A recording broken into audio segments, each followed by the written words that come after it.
वेदसे सुनवाम सोममराति यतो निदहाति वेदः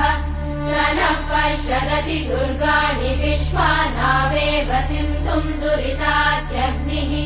तामग्निवर्णाम् तपसा ज्वलन्तीम् भैरोचनीम् कर्मफलेषु जुष्टाम्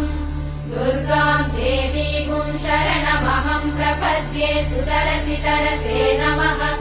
अग्ने त्वम् पारयानव्यो अस्मान् स्वस्तिभिरति दुर्गाणि विश्वा पूष्य पृथ्वी बहुला न उर्वी भवातोकायतनयाय शम्योः विश्वानि नो दुर्गः जातवेदः सिन्धुन्न नावादुरितातिवर्षि अग्ने अत्रिवन्मनसा गृहाणोऽस्माकम् बोध्यपिता तनूनाम्